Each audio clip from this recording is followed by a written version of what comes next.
Welcome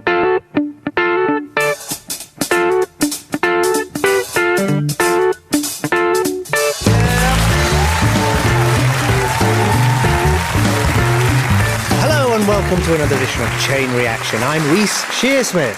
I've got a very special guest here today. In 1990, on Channel 4, something extraordinary happened. A programme began that was completely different to anything that had come before. Innovative, startling, raw television. It was a tirade of insane characters and ludicrous costumes, but above all else, it was hysterically funny.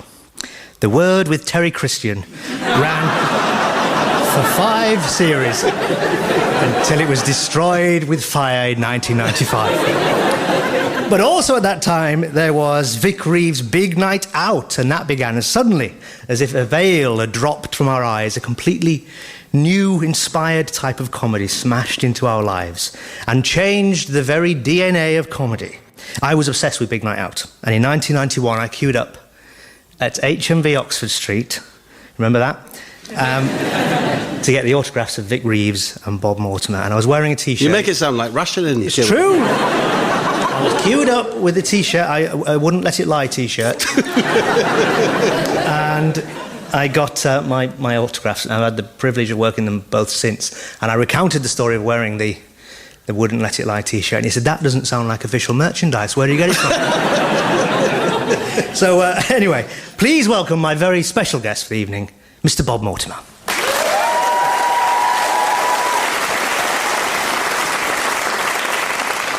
So thanks for coming in, Bob. Just so you're not being charged with anything today. It is just a chat. Okay. 25 years ago, Bob Mortimer was, in fact, a solicitor. Is that right, Bob? That's right. And I was curious about this, because it seems a very sober profession for the person that we have sitting before us. What were you thinking? Well, I tried to make it interesting. I became the cockroach king. The first time I ever had any sort of notoriety was in the South London Press with a picture of me on the front. It says the Cockroach King, right, with some cockroach specimens next to me as well. What is that? What do you mean? Well, I used to sue the local authorities, so the council, under the Public Health Act. Oh, I see. For having cockroach-infested accommodation. So you were the person to ring?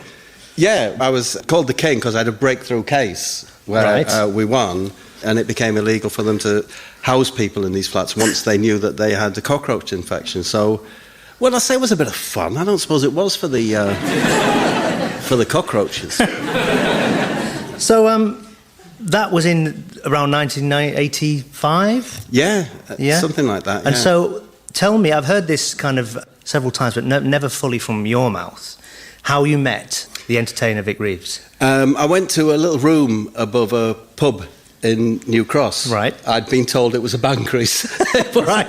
It was And you were interested in comedy and were going to comedy, and that's why you were going to, oh, here's a comedy night. No, not really. What happened was I was on my own. I was living in a homeless hostel, actually, with me, and because I didn't know anyone in London, I'd invited a girlfriend down to live with me. But you were the Cockroach King. Yes.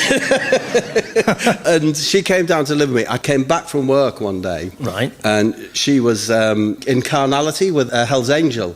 Right. In the homeless hostel. So you felt you had to... Well, I told her I was very surprised.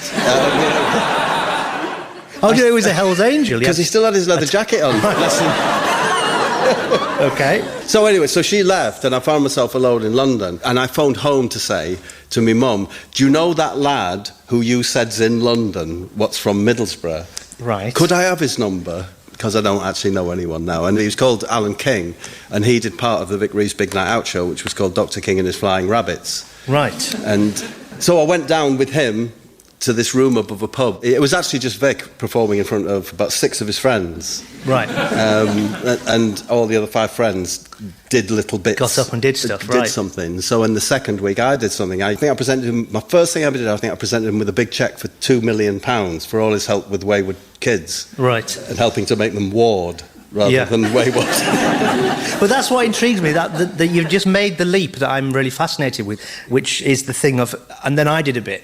So how did you approach him and say, can I be in it next week? Yeah, I mean, or you just get on with him in the bar afterwards? How was it? Yeah, because the thing is, there wasn't this, you know, at that moment in time, in my memory of it, there wasn't this, like, comedy career, there was no chance of you ever being on telly doing comedy. Maybe there was an Oxbridge thing going, I don't, but that wasn't going to happen. This was purely like a night for drinking. It was just a slightly more imaginative. I mean, Vic's an art student, so he's that kind of thing going on. So it wasn't going anywhere. It was so you had no grand design, thinking this will be the thing that I will then move on. So you went in and you watched him and thought, I could do that. I'd like to be part of that. Do you know what, Reece? I thought it's like, maybe these people could be my friends. Right. You're quite a sad cockroach kid. You had the biker to go back to, the Hell's Angel. I could go next week and I could have a social life. Right. So I did, and then it was word of mouth and people started coming, and we would book people from... Me and Vic used to go around the talent shows in South London. Right. And we used to, for the Vicary's Big Now, we book people. There was people who would like smash glass and then wash their face with it. There was an old fella who used to play saxophone, but then lots of little snakes and things. It was a bit of a variety, true variety within it. No, very much so, yeah. And they would fill in whilst Vic got changed, or I would fill in while Vic got changed to his next thing. Right. And then we started doing stuff together. How much rehearsal did you do for one of these shows? Silent. No, Reece, absolutely. We used to go to about 7 weeks in from that first night. We used to go to Vic's kitchen and write the night show, maybe for 2 hours or something. Right. And then perform it on the Thursday. No, we didn't. So no rehearsal? Didn't rehearse at all. No, not at all. And is that something that you've kind of held on to as far as spontaneity? That's a genuine question. No, very much so, because it's like me and Jim have never done a show when we haven't had a drink, for example. Right, that's dangerous. But it's that familiarity, I don't know what it would be like not to do a show without a drink. That's how Richard Burton started. But we were doing it because it meant there was a late licence in that room. So all the entire career is fueled by drink and how to get a drink. I suppose so, yeah. And one of the girls used to go there who was one of the Teletubbies. Right. And that intrigued us. What, even then? She went on to be one of the Teletubbies. I was going to say, they didn't exist. She was a dancer. She wouldn't come unless there was a late... it was a purely social thing. Right. Was it Jonathan Ross that said we could do this for telly? Well, it grew very quickly. We were a room above a pub. Then they had a bigger room downstairs, and that started selling out. And then we went to the Albany Empire, which was a big theatre. And then, of course, unbeknownst to you, telly industry does see you. And realise now that people are always kind of looking. Yeah. So there was a night at Albany Empire when Michael Grade was there and Alan Yentop was there. So, and were you still a solicitor? Yeah.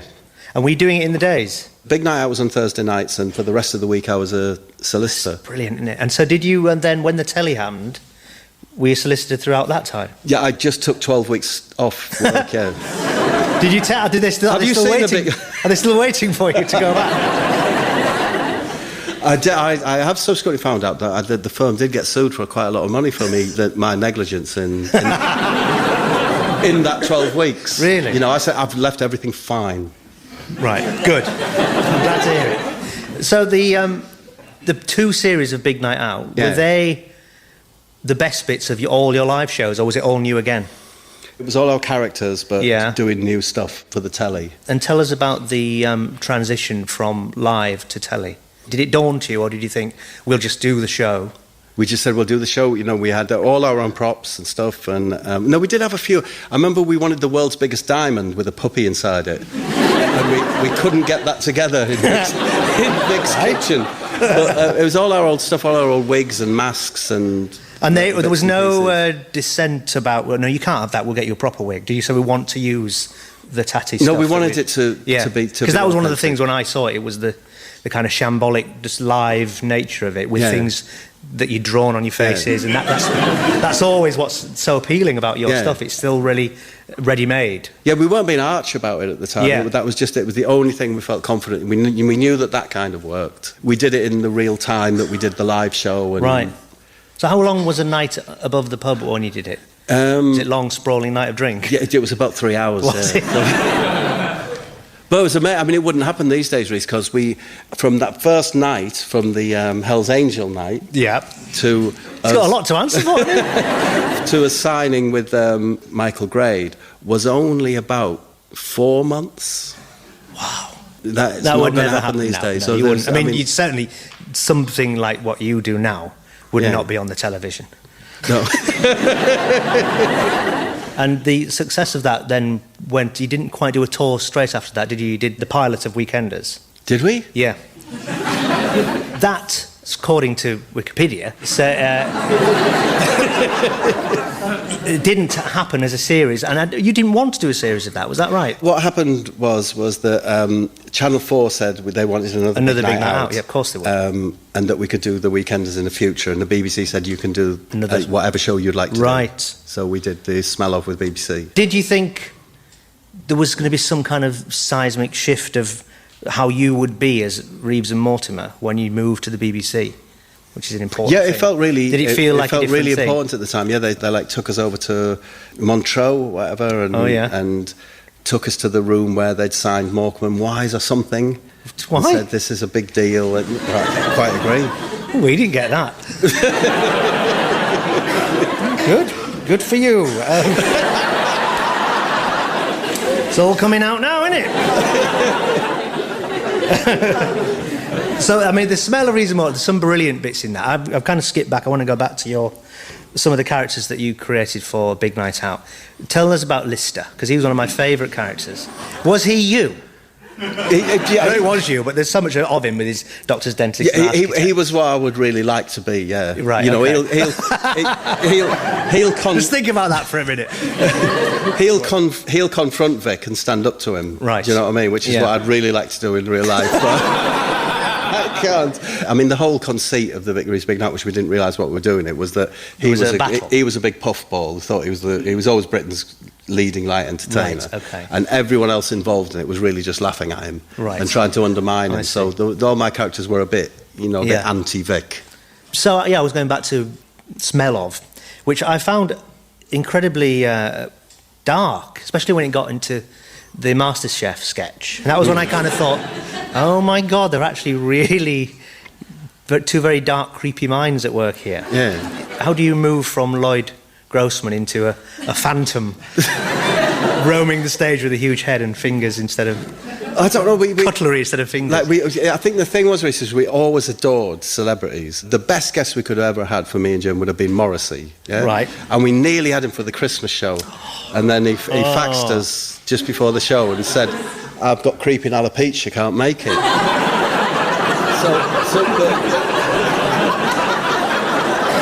But it was, that's the world. We still love it now, is the celebrity stuff. So we're not going to get Morrissey, so we have Morrissey the Consumer Monkey.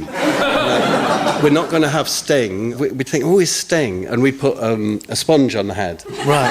I think, that is Sting, yeah. And then, of course, in the Smell Of, we got Sting. So how did you write the new... Was it like, right, new slate, we've got to do new characters, Channel 4 own the rest? Was it quite an intensive writing time? How long did you get before you began Smell Of on BBC Two? I think we wrote it in about 4 months, I think. It's just a vague memory, Reece, but I think it was about 4 months. But we always wanted to make a light entertainment show. There wasn't really anything about at the time. So it writes quite easily, because actually underneath it all is a very strict format of our version of a standard light entertainment show. So there's a song, and then, instead of acrobats, we had an act called Talc and Turnip, say, for example. Yes. So I want to ask about the night of 1993, and you did At Home with Vic and Bob, which is one of the greatest bits of, I think, your canon of work for me. And within that, you had the pilot that was Shooting Stars. Then, weirdly, you do just about 10 years of Shooting Stars, is that right? Yeah.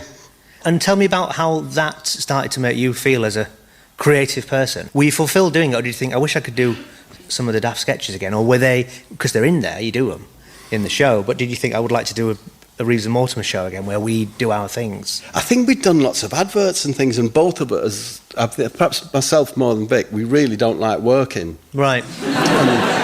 And so we got into a rhythm of just doing one a year. We could do some of the sketches, and because some of the sketches within Shooting Stars are the funniest things I've ever seen anywhere ever. When I'm occasionally asked, I think my favourite sketch that we've ever done is the one that myself and Matt Lucas did, which was him feigning interest in buying a caravan. That was funny to do. Vic then turned up trying to buy a caravan as well. Does anyone know if does this ring a bell with it? And came, yes, and he came up, but his son had got a job at Oddbins and then killed himself. And he just wanted the company. But I loved those sketches. They're They feel like a bit in your neck of the woods, those ones. As I say, you've got a very dark streak in you, I think. You're both obsessed with murderers. I've seen a lot of Vic's art, and they're all pictures of Peter Sutcliffe and things like that. So of all the series of Shooting Stars that you did, Bob, do you have a particular best guest? Well, I always remember very fondly Larry Hagman, you know, from Dallas. Right, yes. JR. Because we gave him something called a fartridge, which was part fart, part partridge. Which was easy. And it really was part fart, part partridge. Right. And I remember handing it to him and him looking over to his agent. Who was doing it all the time. And I really sensed, oh, God, she's lost her job. And I asked him, I did actually, I think it's in the show, I did say, are you going to sack your agent? He says, yes. Right. But they were the best guests for fun for us were people like if we had a Gibb brother on from the Bee Gees who was coming thinking it's a show where he can chat about his Do you have many album. of those people? We did have a few. You never see it in the edit. Yes, of course. So we were in the middle, because we were like obliged to, we'd say, right, we'll just take a break now, ladies and gentlemen, to listen to Robin Gibb's new single. And we just... It was terrible for them. Awful. Right, that's Robin's new single. And next round is... Oh, that's cruel. It is cruel, That's cruel. Did you think, after doing so many Shooting Stars, was there any kind of trade-off with the BBC, or was it like, we're all about the viewing figures now, and this is great, just keep doing these, please, that's why we like you? Funnily enough, I might not look at it, there's quite a lot of work in Shooting Stars, and we were doing slightly longer runs then. We'd be doing 12 or 14 or whatever. And to be honest with you, that's quite it might not sound it, it's quite a lot of work for you. For you, we've established doesn't like doing anything. There's actually quite a lot of writing in the Shooting Stars. Right. We never wanted to stop. I suppose the work was the writing, and then the execution was it. Yeah, it was a joy to do them, and we enjoyed it very much. And I mean, I think what you do is it looks, chaotic. To get that kind of chaos and madness, it's like Les Dawson playing the piano badly. You've got to be able to do it very well. And I think it's very carefully thought out. There's very specific things that look so throwaway. I think that's because we genuinely were throwaway at the beginning, Reece. So, when it looks like you're struggling for words, or when it looks like when you have actually made each other laugh, that's worth an awful lot. I mean, I think Spike Milligan was the greatest exponent of it, pretending to crack up during the sketches and so on. Q. So I would see there is a big influence from the Q. Yeah. But it's funny because when it's gone through your filter of you, it doesn't feel like it can be from anybody else. I look at everything you do, and I think that to me doesn't look like it's directly from that, or that's inspired by that. I always think you're you.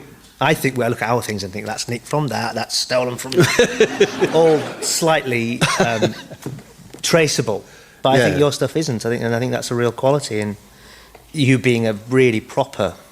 I was just a traditional comedy. Music hall act sort of thing. You can see us in Laurel and Hardy and W.C. Fields and Abbott and Costello. That's where I think where we are. Yeah. What makes you laugh, Bob? Vic makes me laugh every day. Is it still a case of if you make each other laugh, it's in? That's the only way it can work. I mean, you work a writing team, so but both Vic and I, we hate confrontation. We've never had argued. Bad word. Never. Is it through just not daring to do it? Yeah, it's just the way we are. Yeah. And do you have days when it don't work and you haven't got anything down, or can you grind through it and just? No, we always we work from like about 9:30 till about 2.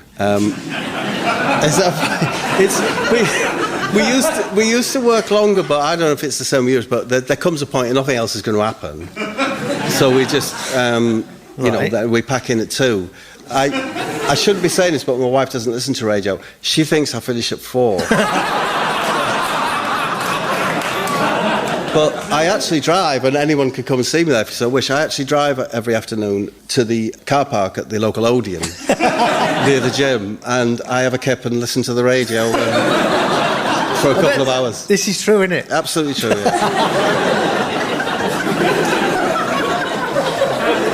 yeah. So what's your ideal night in? What do you watch? It's the same every night. I watch Come Down With Me at 5. What? And then at 6 o'clock on ITV2, they run Dinner Date. I don't know if you've seen it. And then I watch what everyone watches, I like the Bake Off or whatever it might be. Do you? But then my household comes alive at 10 o'clock.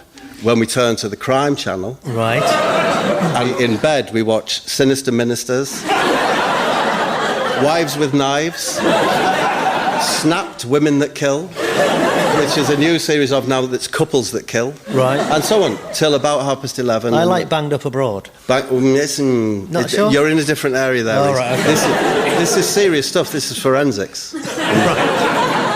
Well, there you go, you see. Perfect night's telly. Yeah. I'm sorry, but I don't... do you know of something better? No. Absolutely not.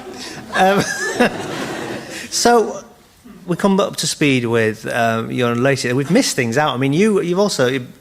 You have pet productions, which you're a great exponent of looking for new things and trying out new formats of television. I mean, how much of that occupies your time while you sat between cheaters and whatever else you watch? Because that's a side of... I would have no interest in that, but you are interested in all that. Oh, yeah, I love it. Yeah, it's the new people thing. When you look back on a fading career, you look back on it. The thing that stands out as giving you most pleasure is the things like the first time you saw Matt Lucas in a pub doing a turn, or, you know, and Paul and Charlie and Simon Day and Matt Berry, all the people who've started with us. And that's a really... yes, I would get a real kick out of that sort of thing. And you literally will go and look and find things... You know, you're in Edinburgh this year, weren't you? Looking for... And you've took someone on from... Yeah, I found a fabulous young lady. Yeah, I just go to the free festival and sit in a venue and take whatever comes. It's great. It's like you're a mogul. Yeah. Come and work with me. I'll make you a star. And what you say to them? She will be. She's brilliant. Yeah. And Daniel Simonson is going to be massive. And he's really funny. Again, we found him up in Edinburgh.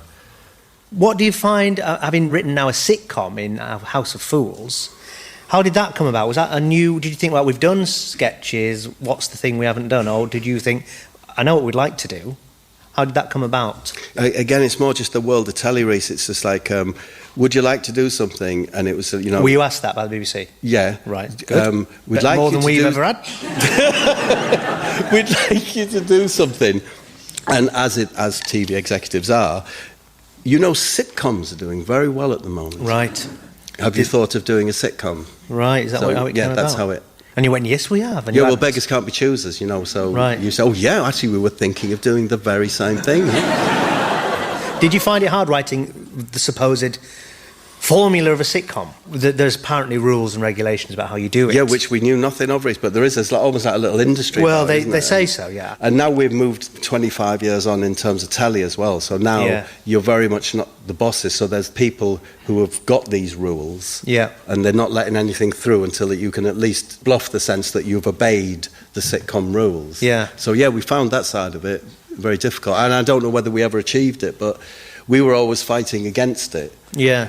But you're a bit scared because you're out of your depth that we've never done a sitcom, and they are saying a sitcom will not work unless you comply with these rules. Yes, and we weren't doing that. Right. Well, that's what was the very thing that was brilliant about it. Yeah. Had you tried to comply, it wouldn't have been you or your thing. I mean, how much interference have you had? Because I can't imagine they can get a shoe in at all as far as saying, well, you can't have the bit with emulsioning underneath the fox. Because, you know, it's too impenetrable. Well, you can now that there's this set of rules. So, like, we had a scene where an egg rolls down some shelving. It falls very much... It falls onto Bosch's head, but suddenly stops, opens up, a chick comes out of it with a jetpack, Right. He lands on a motorcycle. No, seriously, he lands on a motorcycle, and he flies into a little portal in the restaurant, and he lands on a motorway, and an Eddie Stobble van runs him over. Right. We thought this was terrific, and no, but yesterday, you know, we said, you know, in what way does this comply with? Right. And we couldn't justify it, so so you'll never see the Eddie Stobble van. And it's out. So it's out, yeah. It's out. Are you frustrated by the lack of adventure or the daring or new things? Do you think it's a bit safe? Well, I mean, it's kind of happening digitally now, I think, and I think that the broadcasters have washed their hands of it to a certain extent. I think they've washed their hands of thinking they're obliged necessarily to do something that's new and different and challenging. Because they think that's going on because on the that's web. Digitally now, I think. What would you say, Bob, is your proudest achievement? I'm very proud that, it is an old man talking, but I'm very proud that I've maintained my friendship and working relationship with Jim. Jim being Vic's real name. Yeah. Because as you get older, you realise how precious that sort of thing is. Yeah. But of the shows we've done, I'm really proud of a show we did called Families at War, because we indulge ourselves. I have to be honest and say, I wonder what was like, if any of our shows actually had any importance or whatever. And we, a bit cockily, whatever, but we think it was Families at War was probably the most influential show we ever did. So we take a little bit of pride from that. Why? Because of the subject matter? No, I think, it's all a big pretence, Families at War. Yeah. We would say, here's Dave, and he can change light bulbs from a trampoline, and he'd pretend he could, we'd give that conceit. So once again, there's the smuggling in of your madness into a form it's palatable to people. But you see it everywhere now. So like when we did one where we said, like, now, ladies and gentlemen, here's the beautiful South, and whilst we did it, some men had their chests waxed. Right. With them singing beautifully in the background. Now, that's the sort of thing you see all the time now. And at the time, funnily enough, it was, you can't do, what's that? It's insane, yeah. And I bristle when people said of the League of Gentlemen, this programme I did, that it was surreal. I never thought what we did was surreal, but would you say yours is? Yeah, I'm never... Do you even think about it? I never thought about it. Jim gets quite angry about that. Does he? Because, he is an artist. He's an artist. I think he knows more about what surreal should strictly... So would he say is... He very much just thinks like it's childish, silly, stupid. That's all it is. Simply that? It's simply that, yeah. With Vic, the thing is we had no idea. He's very maverick. Right. So he's in wardrobe getting ready to do this character. We've never talked about... And he comes out of makeup looking like freaking Peter Sutton. I said, Jim, man. I'm not perfect. I said, all right, fair enough. Whatever. Brilliant. Well, may you continue to keep us so brilliantly cheered up with your humour, because it comes from nowhere else. You are such an inspiration to so many people. You're so humble with it. It's fantastic to actually speak to you in person. Thank you very much, Thank Bob you, Mortimer. Reece. Thank you.